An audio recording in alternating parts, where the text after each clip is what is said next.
देखिए कन्वोल्यूशन होता क्या है, मान लीजिए दो फंक्शन है एफ टी और जी टी, ये दो फंक्शन है एफ टी और जी टी, और है ये क्लास ए की, ऑफ क्लास ए। अब तुम कहोगे क्लास ए क्या था, मैंने बाकायदा इसके लिए वीडियो बनाई है क्लास ए में कौन कौन सी फंक्शन आती हैं। तो फिलहाल तो क्लास ए मान लीजिए, कोई एफ पी, अब दोनों ही फंक्शन उल्टी ले ली मैंने, हम तो इनवर्स लाप्लास कर रहे हैं ना। एक मिनट बच्चों, स्टेटमेंट थोड़ा सा गलती हो गया। लेट, सही तो दिखा था, f t and g t are two functions of class A. ये दो फंक्शन लिया हमने क्लास ए की। Then convolution of f t and g t is denoted and defined as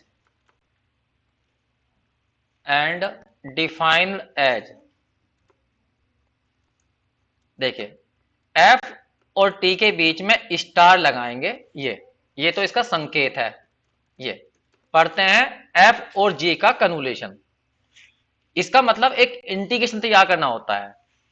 कैसे तैयार करना है, लिमिट लेनी है 0 to t, जो पहली फंक्शन यहां पे लिखी हुई है उसमें t की जगह करेंगे x, और जो दूसरी फंक्शन यहां पे लिखी हुई है उसमें t की जगह करेंगे t माइनस x। तो इस इंटीग्रेशन को ही ft और gt का कन्वोल्यूशन कहा जाता है। तो कोई पूछेगा कन्वोल्यूशन क्या है, तो कन्वोल्यूशन जो है एक इंटीग्रेशन है, दो फंक्शन का कन्वोल्यूशन होता है हमेशा f स्टार g। बहुत से कन्वोल्यूशन को फाल्टिंग भी बोलते हैं, फाल्टिंग, बहुत से रियल टेंग भी बोलते हैं, कई नाम है इसके, वो बाद में लिखवाऊंगा। तो इसे नोट करिए कि कन्वोल्यूशन है क्या की।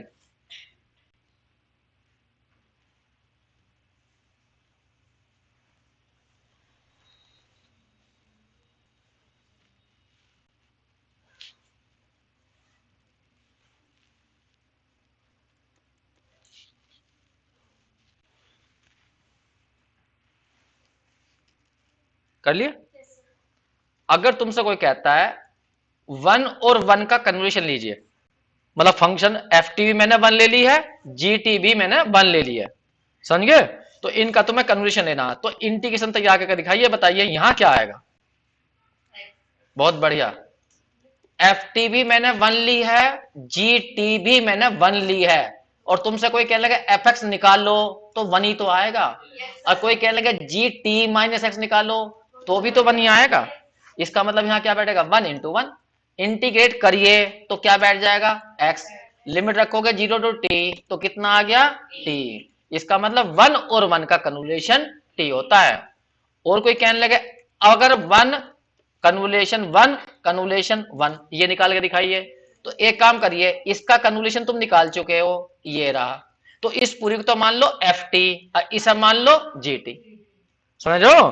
तो तुम कैसे लगाओगे, डेफिनेशन लगा के दिखाओ, 0 to t पहले आएगा एफ एक्स। तो तुम्हारे लिए पहले तुम बताओ एफ टी तुमने क्या लिया, 1 कन्वोल्यूशन 1, और 1 कन्वोल्यूशन 1 की वैल्यू कितनी है, t है, तो इससे एफ एक्स बन जाएगा।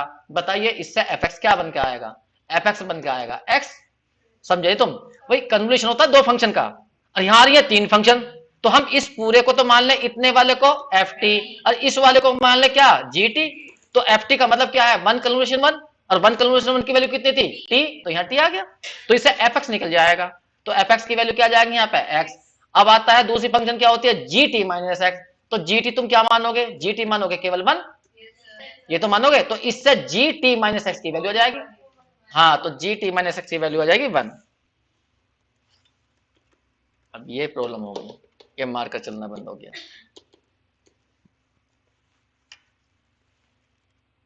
जी t minus x,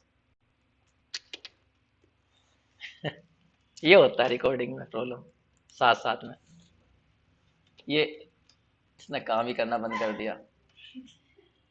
T minus x की वैल्यू कितनी आ जाएगी, 1 ही आ जाएगी इससे। तो कुल मिला के यहाँ पे क्या आ जाएगा 1, और integration with respect to x, integrate करके दिखाओ, एक्स स्क्वायर बाय 2, और लिमिट आ जाएगी 0 to t, तो कितना बन गया, टी स्क्वायर अपॉन 2। मैं इसे थोड़ा सजा रहा हूं, इसे लिख सकता हूं मैं 2 अपॉन फैक्टोरियल 2, कोई दिक्कत नहीं। पहले वाले को देखो मैं क्या लिख सकता था, इसे लिख सकता था मैं टी की पावर 1 अपॉन फैक्टोरियल 1। तो यदि मैंने 2 का कन्वोल्यूशन लिया 1 1 का, तो टी की पावर 1 आई। जब मैंने 1 1 3 का कन्वोल्यूशन लिया तो टी की पावर 2 आई। अगर मान लीजिए मैं ऐसे ही इन जनरल कहने लगूं, एक क्वेश्चन करवा रहा हूं मैं एक्सरसाइज का, 1 ऐसा करता जाऊं और अप टू n तक लूं, तो बताइए टी की पावर कितनी जाएगी, n-1। अब फैक्टोरियल बताइए, फैक्टोरियल में कितना आएगा, जितनी पावर उतना ही फैक्टोरियल, तो फैक्टोरियल n-1। ये एक्सरसाइज का मैंने क्वेश्चन करवाया लास्ट में, देखो एक्सरसाइज के अंदर 5 में एक क्वेश्चन करवाया मैंने ये, एक मिनट, एक नोट लिखा मैंने ये, कन्वोल्यूशन को बहुत से रिजल्टेंट या फाल्टिंग भी कहते हैं कि एफ और जी का क्या है, रिजल्टेंट है या फाल्टिंग है, ये दो नाम इसके और हैं। अब हम कर रहे हैं कि कन्वोल्यूशन एक कोम्यूटेटिव होता है। कोम्यूटेटिव का मतलब है एफ स्टार जी निकालो या जी स्टार एफ निकालो, वो सेम आएगा। तो मैं इसको अब प्रूफ कर रहा हूं, बस इधर ध्यान देना। बताइए, अभी मैं थोड़ी देर पहले तुम्हें बताया था कि कन्वोल्यूशन का मतलब क्या है। जैसे एफ और जी दो फंक्शन है, उनका कन्वोल्यूशन लेना, तो क्या करना है, डेफिनेशन है एक इंटीग्रेशन बनाओ। पहले वाली फंक्शन में एक्स की जगह मतलब टी की जगह एक्स करो, और दूसरे वाले फंक्शन में जहां टी आ रहा होगा वहां टी माइनस एक्स करो। तो ये कहलाता है एफ और जी का कन्वोल्यूशन। इसमें ध्यान दीजिए, जो फंक्शन बाद में लिखी गई है उसमें टी माइनस एक्स किया गया है, जो पहले लिखी गई है उसमें एक्स किया गया है। अब मैं इनका क्रम बदल रहा हूं, देखो कैसे। थोड़ी देर के लिए टी माइनस एक्स को थोड़ी देर के लिए वाई मान लीजिए, ये इंटीग्रेशन एक्स के रिस्पेक्ट में है तो टी कांस्टेंट हुआ, ठीक है। इसे डिफरेंशिएट करिए, जब डिफरेंशिएट करोगे तो टी कांस्टेंट है, एक्स का हो जाएगा 1, तो dx बराबर क्या आ जाएगा dy। तो मैं इस क्वेश्चन को पूरे को बदलना चाहता हूं y में, तो y में बदलिए, यहां आ जाएगा f, x की जगह बताइए कितना आ जाएगा, t माइनस वाई, ये g यहां हो जाएगा y, और dx की जगह आ जाएगा माइनस के dy। अब लिमिट चेंज करिए, ये लिमिट तुम्हारी x की है, तुम्हें लिमिट बतानी है y की। जब तुम यहां पर y की लिमिट बताओगे तो बताइए सोचिए क्या क्या बैठेंगे। x की जगह 0 रखो, यहां रखो, तो t y की वैल्यू t आ जाएगी। और जब अपर लिमिट निकालोगे, हाँ 0 आ जाएगी, यहां लिख दिया मैंने 0। अब ये माइनस आ रहा, तो मैं चाहूं तो लिमिट को चेंज कर सकता हूं, तो मैंने लिमिट चेंज कर दी 0 टू t, और यहाँ पे देखो एफ टी माइनस वाई बना दिया, और यहां बना दिया पीछे जी वाई। अब इसे ध्यान से देखो, तुम्हें पता होगा निश्चित समाकलन में डेफिनेट इंटीग्रेशन में बिना लिमिट बदले तुम अंदर का वेरिएबल बदल सकते हो। अगर वो x में है तो तुम y में बदल सकते हो, y में है तो वो x में बदल सकते हो, इसे फिर दोबारा से तुम x में बदल दीजिए। तो 0 टू t लिमिट बदलना बस, और मैंने यहाँ पे t माइनस एक्स कर दिया, और यहाँ कर दिया मैंने g t minus sorry jx, और पीछे आ गया dx। अब इस लाइन को देखिए और इस लाइन को देखिए, मैंने क्या चेंज कर दिया, एफ में एक्स था, जबकि यहां क्या कर दिया मैंने जी में एक्स कर दिया, और यहाँ जी के अंदर क्या था टी माइनस एक्स, और यहां कर दिया मैंने एफ टी माइनस एक्स, और जबकि यहाँ इक्वल लिखा हुआ रहा ऊपर नीचे तक। इसका मतलब इसको हम क्या संकेत दें, इसको क्या संकेत दें, जैसे एफ स्टार जी तो ये था, तो इसे क्या संकेत देंगे, जी स्टार एफ का संकेत देंगे, क्योंकि जी के अंदर एक्स हुआ है और एफ के अंदर टी माइनस एक्स हुआ है। बस यही प्रूफ करना था, ध्यान से देखो। देखिए अब हम प्रूफ करेंगे कन्वोल्यूशन थ्योरम।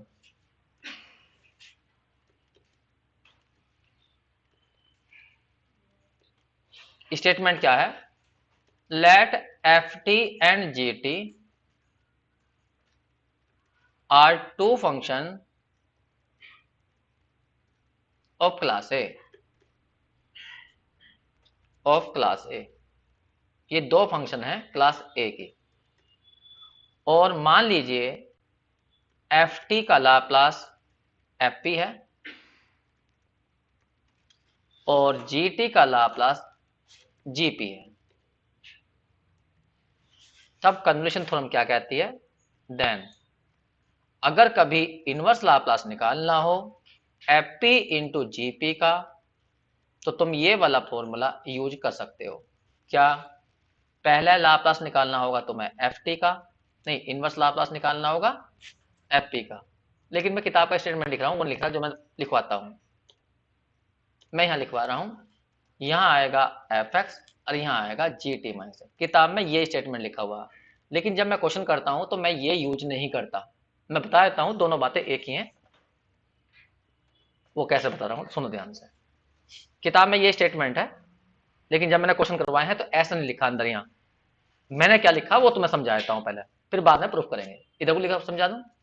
मैंने ये लिखा कि एफ पी का इनवर्स लाप्लास अलग निकालिए, बताया था। एफ पी का इनवर्स लाप्लास अलग निकालो, उसमें करना टी की जगह एक्स। ये पेन भी वैसा तो सुबह से चलता रहता है, फिर एकदम जो है धोखा दिया जाता है।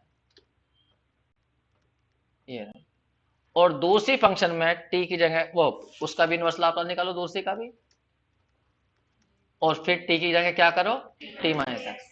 इसे लिखने की जरूरत नहीं है, तो मैं सभी समझा रहा हूं। और फिर क्या करना होता है इंटीग्रेशन, लिमिट 0 टू टी पीछे डीएक्स। अब देखना किताब वाले ने स्टेटमेंट में क्या दिया। एफ पी क्या है, एल एफ टी है, मतलब एफ टी का लाप्लास एफ पी है। एल को इधर ले जाओ तो इनवर्स लाप्लास एफ पी का क्या हो जाएगा एफ टी, तो यहां पे लिखा जाएगा एफ टी। फिर टी की जगह क्या करेंगे एक्स। यहां देखो यहां क्या लिखेंगे बताओ इसके अनुसार, जी टी। जीटी तो आएगा ये भाई, लाप्लास ऑफ जीटी बराबर जीपी है, तो इनवर्स लाप्लास जीपी बराबर क्या हो जाएगा जीटी के, तो यहाँ जीटी भर दिया मैंने। और टी की जगह क्या भरना है मैं टी माइनस एक्स। जब तुम यहाँ पर टी की जगह एक्स करोगे तो 0 टू टी यहाँ हो जाएगा एफ एक्स, और यहाँ बन जाएगा जी टी माइनस एक्स। तो यही तो स्टेटमेंट है ये, ठीक है।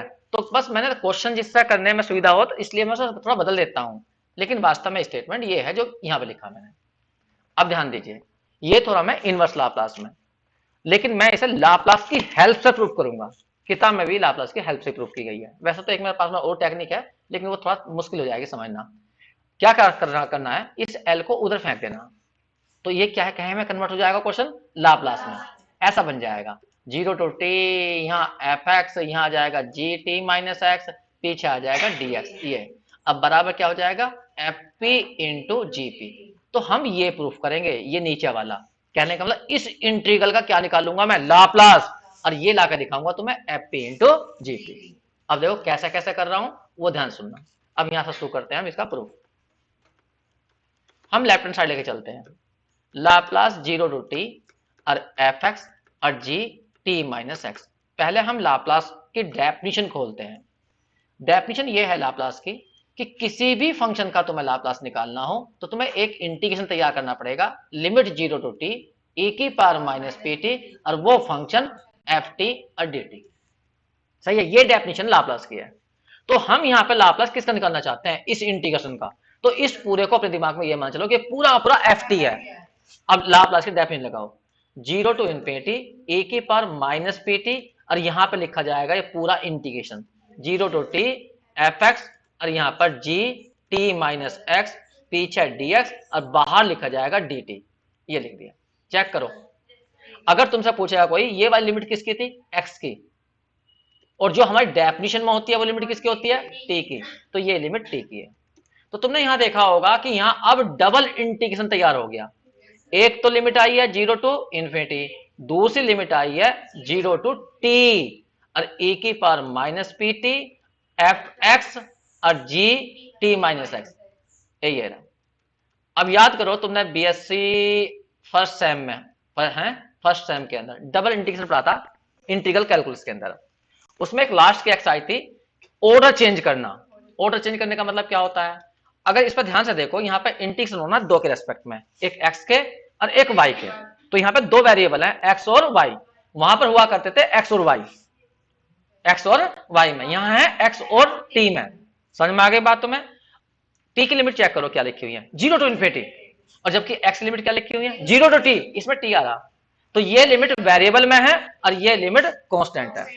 तो वहां पर रूल हुआ करता था कि अगर लिमिट वेरिएबल में है तो वेरिएबल वाली को पहले सोल्व किया जाएगा। तो वेरिएबल में लिमिट कौन सी है एक्स वाली, क्योंकि इसमें टी आ रहा, तो एक्स के रिस्पेक्ट में पहले सोल्व किया जाएगा। लेकिन हम उसका क्रम बदल सकते हैं, तो क्रम बदलना सिखाया गया था उस चैप्टर के अंदर। क्या कि अगर x की लिमिट वेरिएबल में है तो मैं x की लिमिट कांस्टेंट बना सकता हूं और t की लिमिट को वेरिएबल बना सकता हूं। तो उससे क्या होगा, क्वेश्चन करने का तरीका मतलब क्रम जो है वो बिगड़ जाएगा। अब करना है पड़ेगा यहां पर x के रिस्पेक्ट में पहले, लेकिन जब मैं x की लिमिट कांस्टेंट बना दूंगा और t की लिमिट वेरिएबल बना दूंगा तो फिर मुझे t के रिस्पेक्ट में करना होगा। तो मैं यहाँ क्रम बदलना चाहता हूं, ऑर्डर चेंज करना चाहता हूं, तो उसके लिए पहले मुझे देखना पड़ेगा कि यहाँ जो है इंटीग्रेशन हो रहा है वो किस क्षेत्रफल के अनुसार हो रहा है। वो क्षेत्रफल देखना पड़ेगा मुझे, एरिया देखना पड़ेगा। इसको मैं यहीं पर रोकता हूं और मैं क्षेत्रफल देखना तुम्हें बताता हूं। देखिए जो लिमिट है उन्हें नोट करिए क्या क्या दी गई है। लिमिट्स आर, पहली t बराबर 0, दूसरी t बराबर इंफिनिटी, x बराबर 0 और x बराबर t। कंफ्यूजन ना हो तो अपने दिमाग में t को y मान लेना कि t y है, सही है। अब तुम्हें इनको, ये सारी की सारी लाइन है क्योंकि 1 डिग्री में है, इनको ड्रॉ करिए। इनसे जो घिरा हुआ होगा एरिया, उसी एरिया के रेस्पेक्ट में ये इंटीग्रेशन हो रहा है, तो वो एरिया पहचानना तुम्हें। तो मैं एरिया ड्रॉ करने जा रहा हूं, ध्यान से सुनना मेरी बात को। ये हमने ड्रॉ करी y एक्सिस और ये ड्रॉ करी मैंने x एक्सिस। बस ध्यान रखना यहां पर x एक्सिस वो y एक्सिस नहीं है, उसकी जगह है t। तो फिलहाल मैंने ये लिख दिया, ये x एक्सिस है और ये हमारी t एक्सिस है। समझ में आ गई? ठीक, पहले हम इसको ड्रॉ करते हैं। t बराबर 0 कैंसिल, y बराबर 0, तो y बराबर 0 कौन सी लाइन होती है? x axis. तो इसका मतलब ये लाइन जो हमारी t बराबर 0 है, ये वाली लाइन। अब आता है t इक्वल टू इन्फिनिटी। अगर मान लो t की जगह 5 आ गया और इन्फिनिटी की जगह 5 आ गया, तो ये कौन सी लाइन होगी? t बराबर y बराबर 5, तो y पे 5 डिस्टेंस काटो और x के पैरेलल। लेकिन अगर 50 हो जाए तो लाइन ऊपर उठेगी या नीचे जाएगी? 50 दूरी बढ़ गई। और अनंत आ जाए तो वो लाइन अनंत दूर होगी, लेकिन होगी x के पैरेलल, वो हमें दिखाई नहीं देगी, इतनी दूर होगी वो। समझ में आ गए तुम्हें? भाई y की बराबर कहीं पर 2 लिखा हुआ आ गया, तो ये लाइन कौन सी है? जो y पे 2 दूरी पर है और x के पैरेलल है। ठीक है, y बराबर 20 आ गया, तो इसका मतलब वो लाइन ऊपर उठ जाएगी, 20 ऊंचाई पे होगी, लेकिन होगी x के पैरेलल ही। लेकिन यहां तो क्या रहा? इन्फिनिटी। तो इसका मतलब ये लाइन दिखाई नहीं देगी। अब दिखाई नहीं देगी, एहसास तो कराना पड़ेगा तुम्हें, तो मैंने एहसास करा रहा हूं लेकिन डॉटेड डालकर, जिससे कि तुम्हें बस थोड़ा सा एहसास हो जाए। बस इतना का ध्यान रखना, ये लाइन यहां पर नहीं है। कहां पर है? अनंत पर है, ये यहां पर नहीं है, बहुत दूर है ये, बहुत दूर। जो लाल वाली लाइन खींची मैंने, ये अनंत दूरी पर है, बहुत दूर दूरी पर। इसका मतलब यहां सोचो, ये ऊंचाई जो होगी कितनी होगी फिर? अनंत, इनफाइनाइट। लेकिन तुम्हें पता है जब इन्फिनिटी दूरी होती है, इन्फिनिटी का मतलब हमें पता नहीं कितनी दूर होगी, बहुत दूर, तो हम उसको दिखा नहीं सकते। लेकिन फिर भी तुम्हें फीलिंग तो आनी है कि हाँ ये लाइन है, तो इसलिए मैंने रेड से दिखा दी हल्के से। सही है, अब बात करते हैं अगली लाइन की। चलो x बराबर 0 की लाइन, ये तो सबको पता, x बराबर 0 होती है y एक्सिस, तो y एक्सिस ड्रॉ कर रहा हूं मैं। ये रही हमारी ये वाली लाइन, ये है हमारी कौन सी लाइन? x बराबर 0। अब तुम्हें खींचनी है x बराबर t। x बराबर t का मतलब x बराबर y। बड़ी फेमस लाइन है ये, बताओ कौन सी लाइन है ये? जो ओरिजिन से होके जाएगी और 45 का एंगल बनाएगी। तो इस लाइन को भी खींच देता हूं मैं। ये ऐसी लाइन होगी, इस टाइप की। लाइन की कोई लंबाई नहीं होती, तुम्हें पता होगा, लाइन कभी खत्म नहीं होती है, अनंत तक ऐसे ही चलती हुई चली जाती है। अब तुम्हें मुझे बताना है वो क्षेत्रफल कौन सा है जो इन चारों लाइन से घिरा हुआ है। देखो t बराबर 0, t बराबर इंफिनिटी इनके बीच में है, x बराबर 0 और x बराबर t के बीच में है। तो बताओ वो कौन सा क्षेत्रफल है जो इन चारों के बीच में आ रहा है? दिमाग लगाना। देखो x बराबर 0 और x बराबर t। x बराबर 0 का मतलब हरी वाली लाइन और x बराबर t का मतलब ये वाली लाइन, इन दोनों के बीच में है, इन दोनों के बीच में, हरी वाली के भी और इस काली वाली के भी। फिर दूसरी ये लिमिट क्या है? t बराबर 0, नीचे वाली और अनंत वाली इनके बीच में है। तो बताओ वो कौन सा क्षेत्रफल है? अंदाज लगाओ। ये मान लो, हाँ ऊपर वाला ये वाला या नीचे वाला? नो बताओ कल, ऊपर वाला। ये वाला एरिया है, ये वाला एरिया। चेक करो, क्या ये एरिया लाल वाली लाइन और t बराबर 0 नीचे वाली लाइन के बीच में नहीं आ रहा है? तो बीच में ही। अगर मान लो मैं बैठा हूं यहां पर, तो मैं इस दीवार और उस दीवार के बीच में हूं, क्या दिक्कत है? ऐसे ही ये जो एरिया है, ये t बराबर 0 t बराबर इंफिनिटी के बीच में है। और जरा देखना, हरी वाली लाइन और जो ये काली वाली लाइन है x बराबर t वाली, ये वाली लाइन, क्या इसके बीच में नहीं है एरिया? ये वाला, समझ गया था? तो इस एरिया को देखकर ये लिमिट निकाली गई है। तो इस एरिया को देखकर मैं लिमिट भी बदल सकता हूं। अब देखो x की लिमिट वेरिएबल में है, तो मैं बदलना चाहता हूं कि x की लिमिट तो हो जाए कांस्टेंट और t की लिमिट हो जाए वेरिएबल में। तो जिसकी लिमिट तुम्हें वेरिएबल में बनानी हो तो उसके समानांतर एक पट्टी खींचो। वहां भी तुम्हें यह समझाया गया था, हमें t की लिमिट बनानी है वेरिएबल में, तो t एक्सिस के समांतर इस एरिया के अंदर एक पट्टी खींच लीजिए। ये खींच लीजिए, ये खींच ली पट्टी, कहीं भी खींचिए, बस t एक्सिस के पैरेलल खींचिए, क्योंकि तुम t की लिमिट वेरिएबल में बनाना चाहते हो। इस पट्टी के 2 सिरे होंगे, एक सिरा इस लाइन पर है, इस लाइन पर, तो उसकी इक्वेशन है, इस लाइन की इक्वेशन है, टी की एक लिमिट निकल जाएगी। और इस पट्टी का दूसरा सिरा इस लाल वाली लाइन पर है, उसकी इक्वेशन है, टी की दूसरी लिमिट निकल जाएगी। बताइए, इस पट्टी का सिरा इस लाइन पर है, तो इससे टी की वैल्यू क्या आएगी, एक्स। तो एक लिमिट हो जाएगी टी की एक्स। और इस वाली लाइन पर टी की वैल्यू कितनी है यहां पर, इन्फिनिटी, तो दूसरी लिमिट हो जाएगी अनंत, इन्फिनिटी। समझ में आगे बात। तो ये तो आगे टी की लिमिट, जिसको तुम वेरिएबल बनाना चाहते हो उसी एक्सिस के समांतर एक पट्टी खींचनी होती है, उस पट्टी के जो सिरे होंगे वो उसी वेरिएबल की लिमिट देंगे।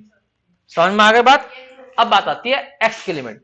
अब जिसकी लिमिट तुम कांस्टेंट बनाना चाहते हो वो पट्टी से नहीं देखा जाता, वो ये देखा जाता है कि वो एरिया एक्स की किन दो वैल्यू के बीच में आ रहा है।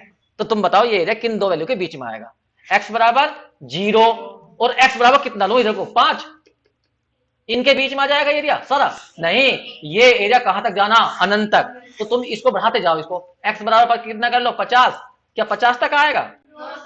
क्या एक्स बराबर में 1000 कर दूं तो यहां तक आएगा? नहीं, क्योंकि लाल वाली लाइन यहां नहीं है, लाल वाली लाइन तो अनंत पे है, ये एरिया तो ऐसा बढ़ता ही जाएगा। इसका मतलब किन दो वैल्यू के बीच में आएगा, 0 टू इन्फिनिटी के बीच में आएगा। तो जब भी किसी लिमिट को कांस्टेंट देखना होता है तो बस ये देखना होता है कि एक्स की वैल्यू ऐसी क्या होंगी जिनके बीच में वो एरिया रहा होगा। सही है, ठीक, वो पट्टी से नहीं निकाला जाता। तो यहां पर मैं ये फालतू चीजें निकाल देता हूं, हटा देता हूं, जो मैंने लाइन खींच दी वैसे तुक्के से, एक एक्स बराबर 5 खींची थी, इसे बिठा देता हूं ये। तो तुम लिमिट समझ गए होगे मेरे ख्याल से। तो बस अब मैं ये लिमिट बदल रहा हूं, क्वेश्चन हो जाएगा बस 2 मिनट का, बस इसकी मेन बात ये है। यहां से ये हटा दो सब, मेरा पेन धोखा दे रहा है, पता नहीं चल रहा है क्या कहा जा रहा। हाँ, एल, ये हटा दिया, ठीक है। अब हम चलेंगे बाई 1 से, फिर दोबारा से ध्यान देना। अब मैं लिमिट बनाऊंगा किसकी, एक्स की तो कांस्टेंट बनाऊंगा, और टी की लिमिट बनाऊंगा वेरिएबल में। तो जिसकी लिमिट वेरिएबल बना जाती है वो पट्टी से निकलती है। अब पट्टी कैसे खींची जाएगी, तो मैं टी की लिमिट वेरिएबल बनानी, तो टी एक्स के पहले। अब उस पट्टी का पहला सिरा किस लाइन पर है, इस वाली लाइन पर। इस लाइन की समीकरण क्या है, एक्स बराबर टी, तो इससे टी की वैल्यू निकाल लो, तो टी की वैल्यू क्या आई, एक्स। अब इस पट्टी का दूसरा सिरा कहां पर है, लाल वाली लाइन पर। लाल की इक्वेशन क्या है, टी इक्वल टू इन्फिनिटी, तो इसकी लिमिट जाएगी इन्फिनिटी। अब बात आती है एक्स की, बस ये देखना होता है कि एक्स के किन दो वैल्यू के बीच में ये एरिया आएगा, बस। अब यहाँ पर जो क्वेश्चन है वो तो उतार दो, जो भी था, e की पावर माइनस पी टी था, यहाँ पर एफ एक्स है और यहाँ पर जी टी माइनस एक्स है। और अब हम इंटीग्रेशन पहले किसके रेस्पेक्ट में करेंगे, जिसकी लिमिट वेरिएबल में है, तो t के रेस्पेक्ट में पहले इंटीग्रेट करेंगे। बस ये देखिए t कहां कहां पर आ रहा, देखो एक तो इसमें आ रहा ई में, ये मैंने इसके पास में लिख लिया, एक यहाँ आ रहा कितना, जी टी माइनस एक्स, अब पीछे लिख लिया डी टी। अब बाहर फेंक दूंगा सारे एक्स वाले, ये वाले एक्स वाले मैंने बाहर फेंक दिए। समझ में आ गई बात। तो मैं अब पहले हमें ये इंटीग्रेशन सोल्व करना है। इस इंटीग्रेशन को सोल्व करने के लिए मैं एक टेक्निक लगा रहा हूं, उसे ध्यान सुनना। मैं इसको कुछ मान लेता हूं अंदर वाले को, इस वाले को, t माइनस एक्स को मैंने थोड़ी देर के लिए मैंने y मान लिया। t के रेस्पेक्ट में इंटीग्रेट करेंगे तो इसका मतलब x मेरे लिए क्या रहेगा, कांस्टेंट। यहां से यहां तक जब तक मैं इंटीग्रेशन करूंगा तो ध्यान रखना ये x क्या रहना, कांस्टेंट इसके अंदर, क्योंकि मैं t के रेस्पेक्ट में करूंगा। तो बताओ dt बराबर क्या आ जाएगा, dy, क्योंकि x का तो 0 हो गया। बदलो इस क्वेश्चन को, यहां लिमिट 0 टू इन्फिनिटी, इसमें कुछ नहीं करना, ये s जैसा है वैसा ही लिखते हुए चले जाना। बस 2 मिनट और रुक जा भैया, कर दे। हाँ, मैं लिखो कुछ हो, बहुत देर बाद चल रहा है। चलो बच्चों बताओ, e की पावर माइनस t की वैल्यू कितनी जाएगी, क्योंकि तुम्हें पूरा क्वेश्चन बदलना पड़ेगा, x प्लस वाई, ये फिर यहां आ जाएगा जी वाई, पीछे क्या आ जाएगा, dt की जगह dy, लिमिट और बता दो y की कितनी आएंगी। जब t की जगह x रखोगे 0 हो जाएगा और इन्फिनिटी पर इन्फिनिटी जाएगा। अब इस पूरे इंटीग्रेशन में अब बताओ तुम किसके रेस्पेक्ट में इंटीग्रेट कर रहे हो, y के, तो x क्या है इसके अंदर, कांस्टेंट। तो e की पावर माइनस p को इसे तोड़ो और इसमें से कांस्टेंट को बाहर निकाल दो।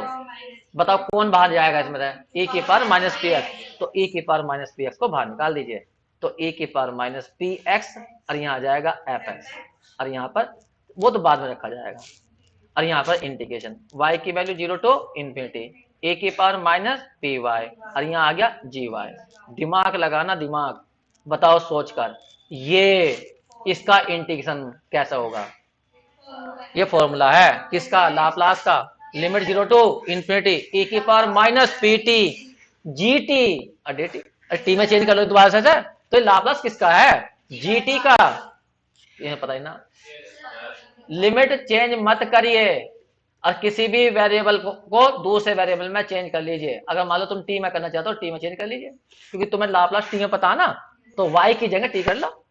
तो बताओ क्या बन जाएगा, यहां पर 0 टू इंफिनिटी ए की power minus P x F x. अब अंदर बताओ क्या करूंगा मैं, यहां पर लिमिट चेंज नहीं करूंगा, 0 टू इंफिनिटी, यहां कर लूंगा टी और यहां पर कर लूंगा टी और यहां कर लूंगा डी टी और पीछे डी एक्स। अब बताओ ये किसकी डेफिनेशन है, लाप्लास ऑफ जी टी की क्या होती है, 0 टू इंफिनिटी e की पावर माइनस पी टी, किस फंक्शन का, जी टी का, और यहाँ पर टी और डी टी, ये रख दो जी। 0 टू इंफिनिटी e की पावर माइनस पी एक्स, यहाँ पर एफ एक्स, और जब यहां भरोगे तो ये हो जाएगा लाप्लास ऑफ जी टी।